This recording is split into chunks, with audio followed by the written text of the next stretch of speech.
앞쪽에서 살펴본 엘리야, 엘리사, 미가야, 아모스, 호세아 이들은 모두 솔로몬이 죽은 후 다윗 왕국에서 갈라져 나온 북왕국에서 활약하였습니다. 통일왕국이 분열된 이후 북이스라엘은 예언운동만이 아니라 정치에서도 주도권을 쥐고 있었고 군사력이나 경제력에서 남유다를 압도하였습니다. 남유다는 고대 세계의 주요 통로에서 멀리 떨어진 고원지대에 위치하여 비교적 소외되어 있었고 때때로 북이스라엘이 내정 문제나 외세의 개입으로 인해 일시적으로 약화되었을 때 북이스라엘과 대등해질 수 있었습니다.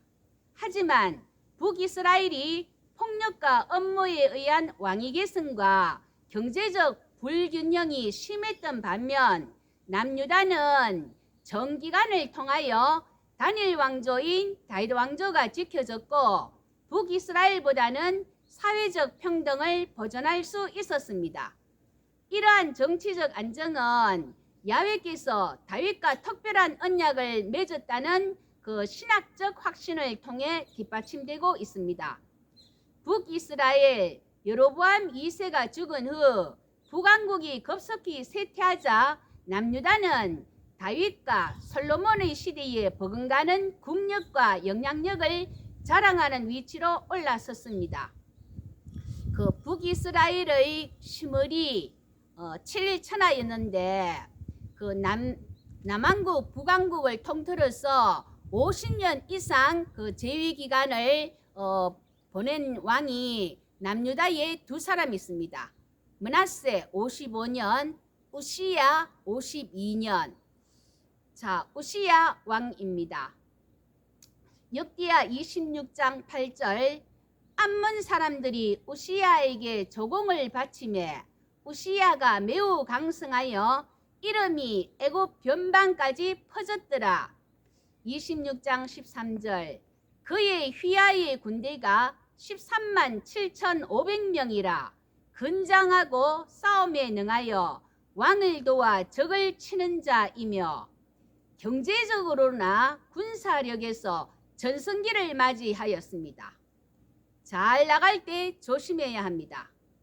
우시야는 처음에는 여호와 보시기에 정직히 행하며 하나님을 찾으며 승승장구하였는데 강성하여지자 교만해졌어 제사장이 해야 하는 분향을 직접 자기가 한다며 화를 내면하면서 그러다 참 죽는 날까지 나병 환자가 되었습니다. 26장 22절 우시야의 남은 시종 행적은 아모스의 아들 선지자 이사야가 기록하였더라. 이사야의 아버지 아모스는 선지자 아모스와 동명이인입니다. 이러보건대 이사야는 예루살렘의 좋은 가문의 출신으로 쉽게 왕에게 나아갈 수 있었습니다. 이사야 등장합니다. 위기의 시대에 누구보다 민족을 제대로 지도해 나간 위대한 인물입니다. 존 브라이트의 이스라엘의 역사 책과 박준석 교수의 구약을 통한 구원사와 메시아의 탄생 기고문을 참고하였습니다. 이사야 6장 1절 이사야는 우시야 왕이 죽던 해 주전 742년 소명을 받습니다. 앞 영상에서 본 북이스라엘에서 호세아가 활동하던 때이며 국제적으로 아시리아의 전성기였습니다. 66장으로 이루어진 이사야서는 세계의 다른 시대의 상황을 보여줍니다. 1장에서 39장 제1 이사야 주전 8세기 남유다 상황 40장에서 55장 제2 이사야 주전 6세기 포로기 상황 56장에서 66장 제3 이사야 주전 6세기 후반 포로 기환 상황을 보여줍니다. 우시야의 손자요 요담의 아들 아하스 왕 때 아람과 북이스라엘이 동맹하였다 하니 이사야 7장 2절에 보면 왕의 마음과 백성의 마음이 숲이 바람에 흔들린 것 같았다. 참 이제 이때 이사야가 그들은 연기나는 두 부지깽이에 불과하니 두려워하지 말라. 하나님께 징조를 구하라. 아하스는 나는 구하지 아니하겠다. 여호와를 시험하지 아니하겠다. 이렇게 하나님을 거부하고 눈에 힘있어 보이는 아수르 왕에게 열왕기야 16장 7절 나는 왕의 신복이요 왕의 아들이라. 아람 왕과 이스라엘 왕이 나를 친히 청하건대 올라와 그 손에서 나를 구하소서. 자진하여 아수르의 봉신국이 되었습니다. 예물 바침은 물론이고 새로운 속주가 된 다메섹에서 충성 맹세를 하고 그곳 제단과 같은 것을 만들고 열왕기하 16장 3절에는 이교 관습을 따라 아들을 희생 제물로 바치는 등 후대 사람들은 아하스의 치세 기간을 유다 역사에서 가장 악명 높은 배교의 시대로 기억합니다. 눈앞에 위기가 닥쳤다고 하나님께 구하라고 하는데도 그게 무슨 소용이 있는가? 지금 이것을 해결해 줄 수 있는 것은 눈에 보이는 힘 있는 이것 아니냐? 그야말로 눈에 뵈는 것 없이 아들까지 불태워 버리는 등 이래서 되겠습니까? 그것이 바로 패망의 길입니다. 이사야 7장 14절 그러므로 주께서 친히 징조를 너희에게 주실 것이라. 보라 처녀가 잉타하여 아들을 낳을 것이요 그의 이름을 임마누엘이라 하리라. 마태복음 1장 23절 보라 처녀가 잉태하여 아들을 낳을 것이요 그의 이름은 임마누엘이라 하리라 하셨으니 이를 번역한즉 하나님이 우리와 함께 계시다 함이라.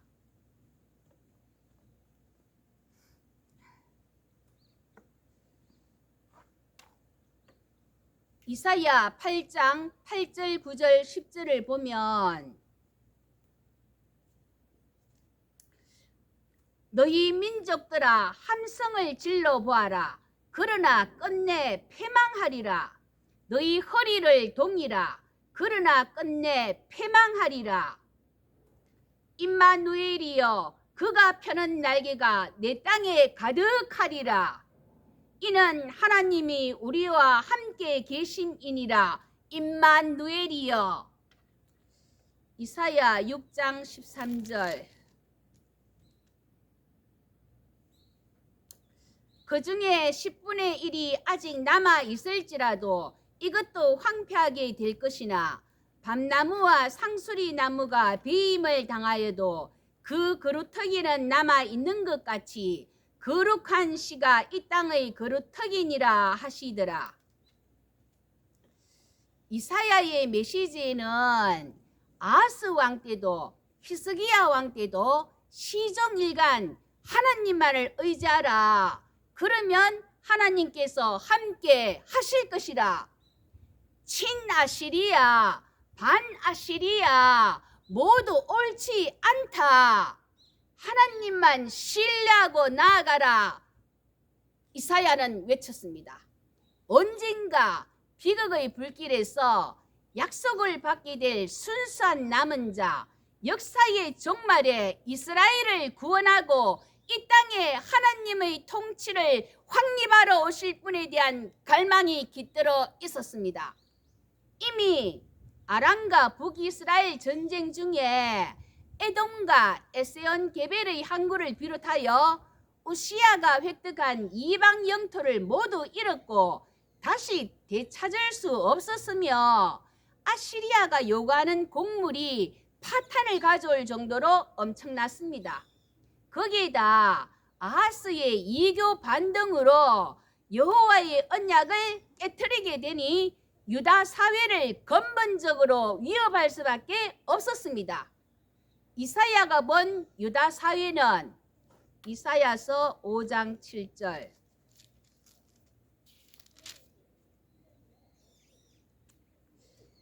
무릇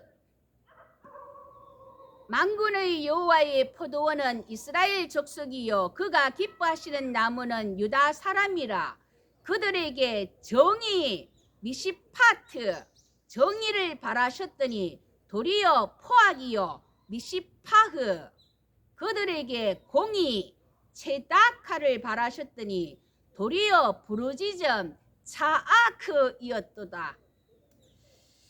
그 유사 발음인데 뜻은 엄청납니다. 정의 미시파트를 바라셨는데 포악 미시파흐, 공의 체다카를 바라셨는데 도리어 차아크 부르짖음이 이렇게 들리는 판국입니다. 이런 상황에서 이사야는 이를 실현하시는 이상적인 왕 메시아를 예언하고 있습니다. 메시아라 한 말은 기름 부음을 받은 자, 이런 뜻을 가진 마시아흐, 아람어로 메시하에서 메시야로 유래되었습니다. 구약 시대에 기름을 붓는다는 것은 성별과 성화의 뜻이 있습니다. 제사장, 예언자, 왕 이들에게 특별히 성별하여 기름을 붓는데 단연 왕이 중요한 사람이 됩니다. 하나님의 공의로움을 지상에 실현하는 하나님의 도구로서 이상적인 왕에 대한 기대가 있었던 것이고 구약을 넘어서 메시아는 미래에 이 땅 위에 하나님의 왕국을 세우기 위해 오시는 뛰어난 왕을 의미하게 되었습니다. 메시아는 히라보로 그리스도입니다. 마가복음 8장 29절 너희는 나를 누구라 하느냐? 베드로가 대답하여 이르되 주는 그리스도 신이이다. 앞서 이사야 7장 14절 마태복음 1장 23절에서 아들을 낳을 것이요 그의 이름을 임마누엘이라 하리라. 하나님이 우리와 함께 계시니라. 임마누엘. 이사야서 9장 6절입니다. 이는 한 아기가 우리에게 낳고 한 아들을 우리에게 주신 바 되었는데 그의 어깨에는 정사를 메었고 그의 이름은 기묘자라 모사라 전능하신 하나님이라 영존하시는 아버지라 평강의 왕이라 할 것임이라. 지금 이름 5개가 나오고 있습니다. 기묘자, 모사, 전능하신 하나님, 영존하시는 아버지, 평강의 왕. 이것은 그리스도의 속성이다. 그렇게 볼 수 있습니다. 첫 번째, 기묘자, 기적, 경의, 우리의 사고 능력을 초월하신 분입니다. 요한복음 1장 3절 만물이 그로 말미암아 지은 바 되었으니 지은 것이 하나도 그가 없이는 된 것이 없느니라. 기묘자로서 창조사역을 담당하셨습니다. 죽음에 대한 승리, 부활하시고 성천하심 이 모두 다 기묘자이십니다. 또한 예수님 공생의 당시 마태복음 13장 54절에 회당에서 가르치시니 그들이 놀라 이르되 이 사람의 이 지혜와 이런 능력이 어디서 났느냐. 마가복음 1장 27절 다 놀라 서로 물어 이르되 이는 어쩌미냐. 더러운 귀신들에게 명한적 순종하는도다. 누가복음 5장 26절 모든 사람이 놀라 하나님께 영광을 돌리며 심히 두려워하여 이르되 오늘 우리가 놀라운 일을 보았다. 참으로 놀랍고 기이하게 여겼습니다.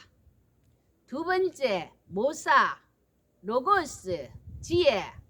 잠언 8장 22절 여호와께서 그 조화의 시작 곧 태초에 일하시기 전에 나 지혜를 가지셨으며 요한복음 1장 1절 태초의 말씀 로고스가 계시니라. 이 말씀이 하나님과 함께 계셨으니 이 말씀은 곧 하나님이시니라. 세 번째, 전능하신 하나님 메시아 신성의 명백한 선포입니다. 이사야 44장 6절 이스라엘의 왕인 여호와 이스라엘의 구원자인 만군의 여호와가 이같이 말하노라. 나는 처음이요 나는 마지막이라. 나 외에 다른 신이 없느니라. 요한계시록 22장 13절 나는 알파와 오메가요 처음과 마지막이요 시작과 마침이라. 예수님은 시작과 끝인 전능하신 하나님으로 모든 것을 행하실 수 있습니다. 네 번째, 영존하시는 아버지 자신의 백성을 주관하시고 양육하시고 보호하시는 아버지시요. 다섯 번째, 평강의 왕 세상을 회개시켜 어둠에서 빛으로 사탄의 권세에서 하나님의 권세로 돌아오게 하는 참된 평화를 가져오십니다. 통치의 성격을 보겠습니다. 이사야서 9장 7절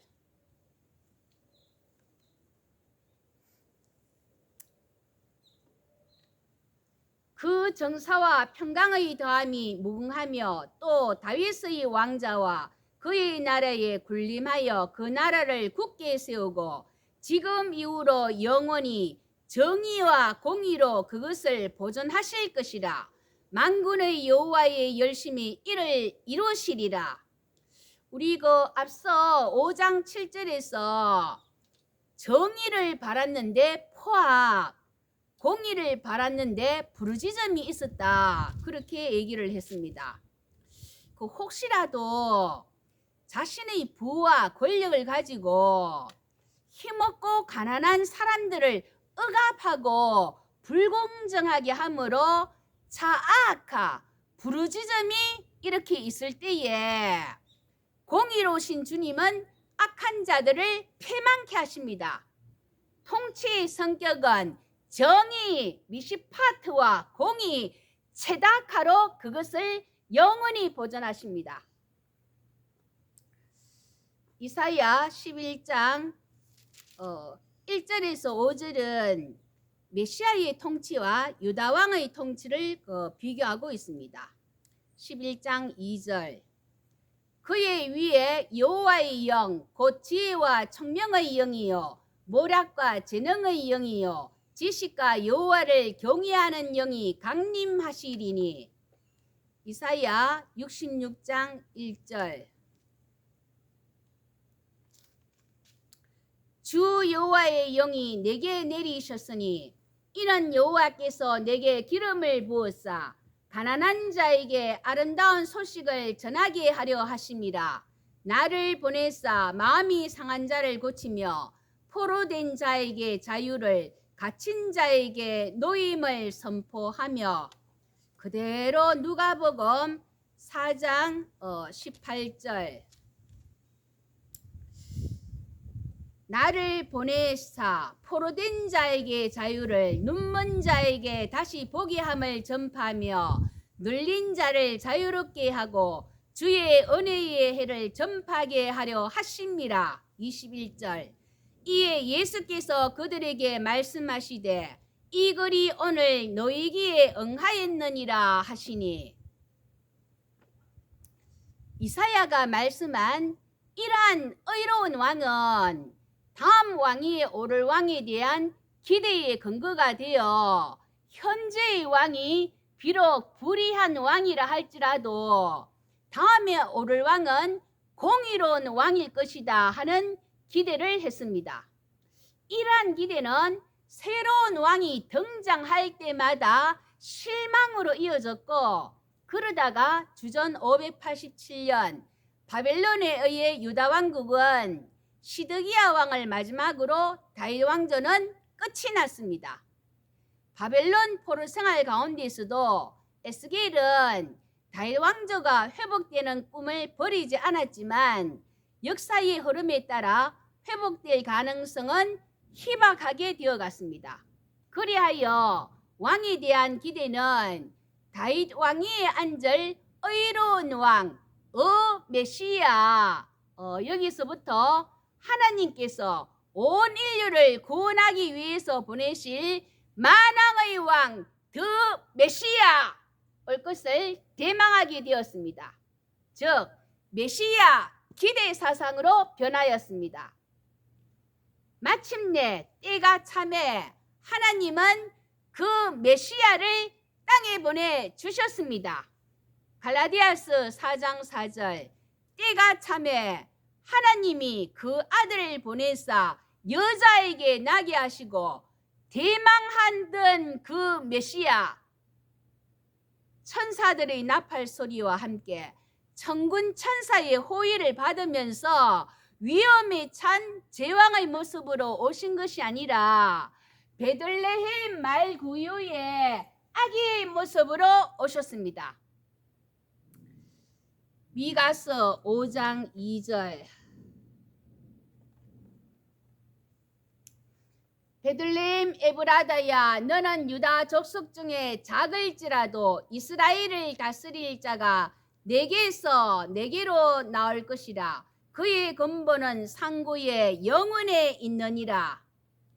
마태복음 2장 6절,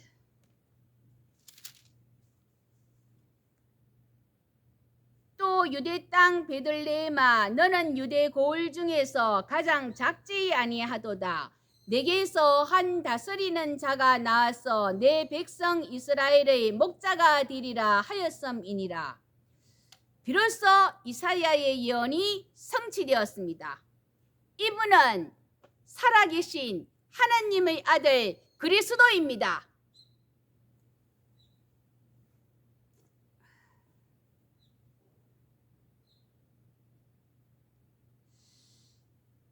기대했던 국가는 너무나도 거리가 먼 실망되는 모습으로 만왕의 왕 메시아가 오신 것입니다.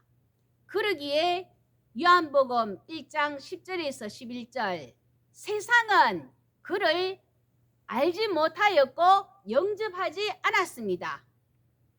그러나 12절, 영접하는 자, 곧 그 이름을 믿는 자들에게는 하나님의 자녀가 되는 권세를 주셨으니,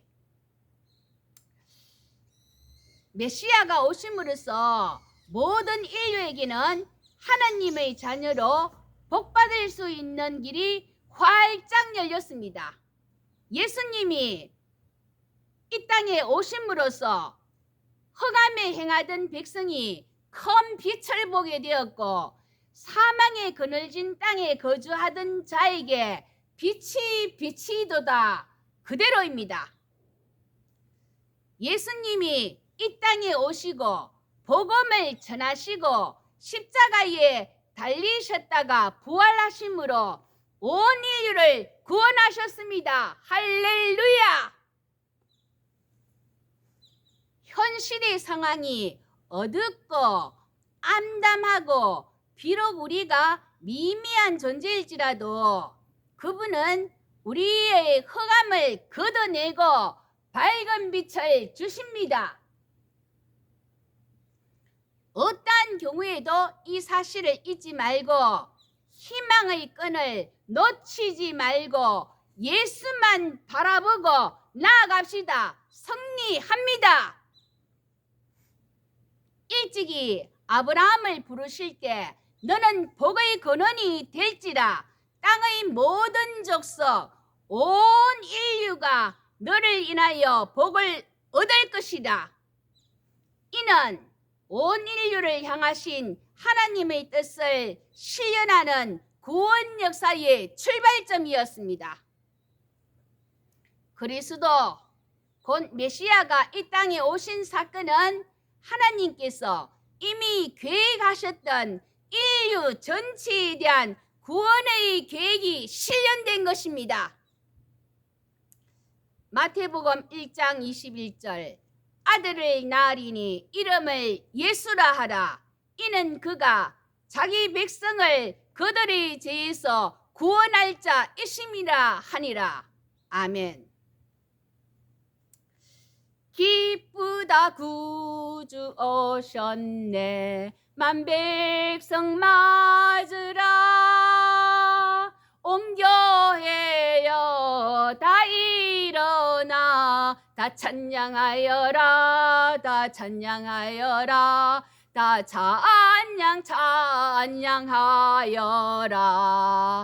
아멘. 메리 크리스마스.